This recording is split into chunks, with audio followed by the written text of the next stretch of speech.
लो जी, सबको सत श्री अकाल। आज मैं प्रधानमंत्री जी का आज तारीख 9/8/2021 प्रधानमंत्री जी का एक टीवी में चल रहा है। उनमें किसानों से संबोधित हो रहे हैं प्रधानमंत्री जी।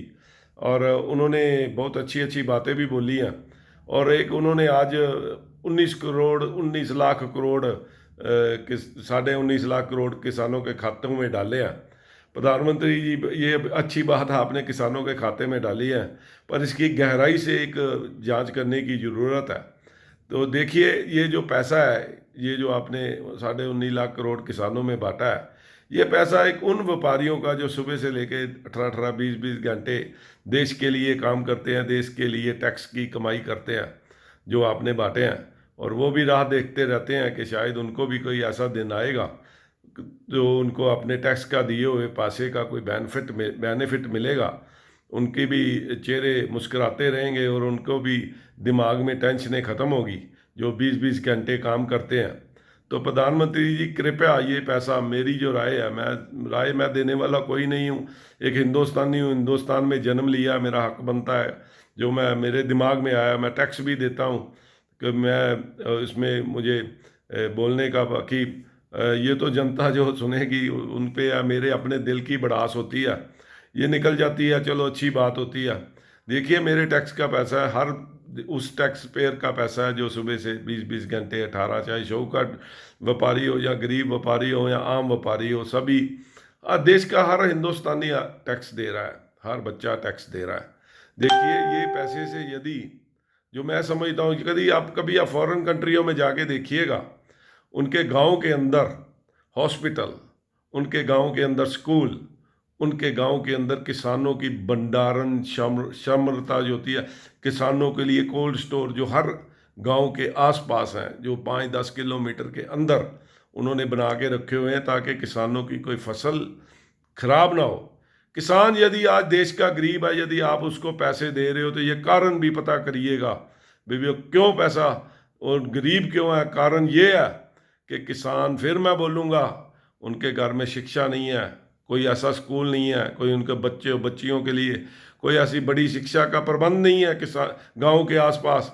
और आप देखते ही होंगे, आपने सुना भी होगा कि गांव की लड़कियां को कई हमारे हिंदुस्तान के अंदर दूर दराज में पढ़ने नहीं जाने दिया जाता है, तो लड़की अशिक्षित रह जाती हैं। किसान अशिक्षित है, इसके लिए सबसे पहले वहाँ पे स्कूल की व्यवस्था करिए।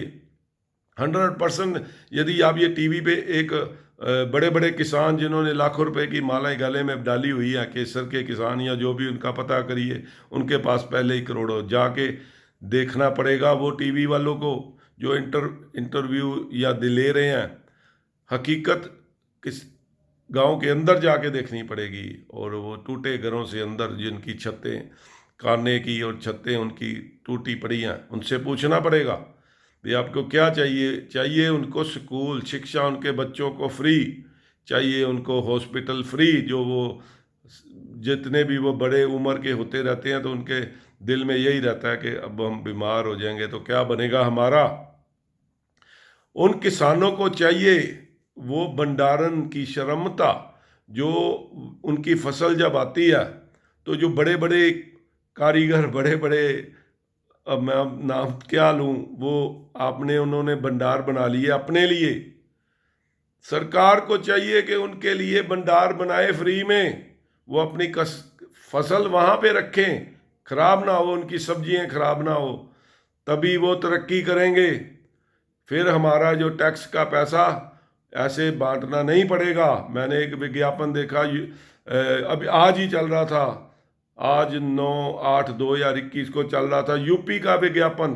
वहाँ पे 35-35 किलो के थैले बना के बेचे, 25-25 किलो के थैले थैले कनक के, जरूरी सामान के, जो गांवों में गरीबों को बांटे जा रहे हैं। अरे भाई साहब, गरीब ही ना रहने दो, गरीब तभी साहूकार हो जाएंगे, गरीब का तभी भला होगा, देश का तभी भला होगा, यदि ये बांटने में, ये ऐसी पैसे देने में, यदि हम इससे पीछे हटके, जरूरत उनकी जो है, 3 चीज़ें होती हैं, एक शिक्षा होती है, हॉस्पिटल होता है, जो उनकी भंडारण, जो वो अपने, जब उनकी नई फसल निकलती है, वो भी 2 महीने 4 महीने अपनी खुद की फसल रखें, उसके अंदर एकदम से जब उनकी फसल आती है, वो बेचारों को पैसे की भी ज़रूरत होती है, आने औने पौने भाव में उनके बिक जाते हैं, घर में उनको रखने की जगह नहीं है। और हमारे मौसम ऐसे हैं कि फसलें ख़राब होने का भी डर होता है। तो उनके लिए जाके फ़ौरन में देखिए, अपनी टीम भेजिए, हर एक गांव में स्कूल, अस्पताल और उनके कोल्ड स्टोर 5-4 किलोमीटर के अंदर है। ये कृपया करिए। सड़कें सड़कें तो बन रही हैं, बनी भी हैं, पर सड़कें ऐसी बनी हैं, कोई किसान हो या कोई बंदा हो, 10-20 किलोमीटर भी हिंदुस्तान में चलता है तो उसको पैसे देने पड़ रहे हैं, उस पर टोल टैक्स लगे हुए हैं।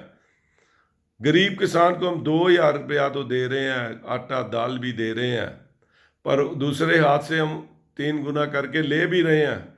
इस 2,000 रुपये में या आटे दाल से कितना डीजल आता है, कौन सी ये कीटनाशक दवा आ जाएगी सस्ती, कौन सा उनको खाद सस्ती मिल रही है।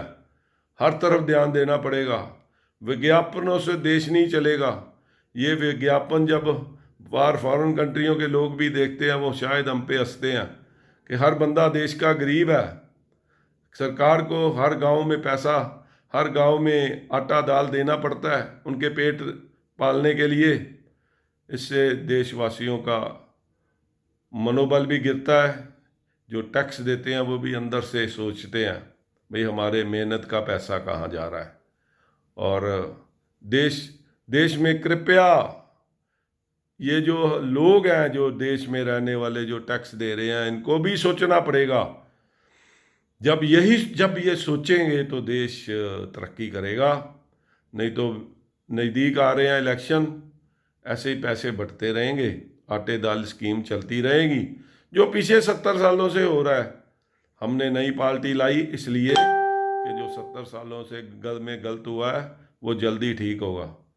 7-8 साल हो गए, और कितना टाइम लगेगा। पीढ़ियाँ की पीढ़ियाँ बूढ़ी भी हो रही हैं, नए नौजवान भी आ रहे हैं। जो नए नौजवान आ रहे हैं वो देश में रहना नहीं चाहते हैं, जो वो देश में ही नहीं छोड़ देना चाहते हैं। हर का बच्चा, चाहे वो किसी का भी हो। और जो बुजुर्ग हो रहे हैं वो देख देख के परेशान हो रहे हैं, भी हमारे पैसा जो हमने कमाया हुआ है, यदि बैंकों में भी रखा है तो वो भी नज़र नहीं आ रहा अभी सेफ है कि नहीं है। तो और चारों तरफ लूट मच गई है, पैसा अपना सेफ। अब कोई बुजुर्ग हो रहे हैं, उनको अपनी, जो कभी बीमार हो जाता है तो उनको इंश्योरेंस का बंदोबस्त करके दीजिए। उनके 60-70 साल के बाद यदि आप 72 साल 75 साल में आप यदि प्रधानमंत्री हो तो आपको भी तो पेंशन मिलेगी ना।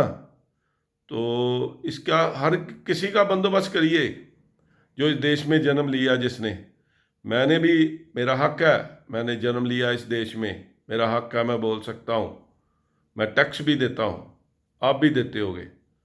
हर किसी को यह सोचना पड़ेगा, नहीं तो ऐसे ही ज़िंदगी निकल जाएंगी, हमारे बच्चों की भी, आने वाले बच्चों की भी, हमारी भी। मैं फिर बोलूँगा कि बच्चा कोई देश में रहने के लिए तैयार नहीं है। जब वो बच्चा बोलेगा भी मैं देश में रह के ही सारे काम करूँगा, मुझे बाहर जाने की ज़रूरत नहीं है, तो फिर हमारा देश भी एक अच्छा देश बन जाएगा। बाकी मेरी कोई बात में कोई नहीं आपको पसंद आई हो सकता है मैं कोई गलत बोल गया हूँ तो क्षमा कर देना, मेहरबानी। मेरे दिल की आवाज़ थी, मन से मैं बोलता नहीं हूँ, दिल से बोलता हूँ। दिल कभी दुखी भी होता है, मेहरबानी, शुक्रिया। मन तो चंचल रहता है, दिल कभी दुखी हो जाता है, मेहरबानी।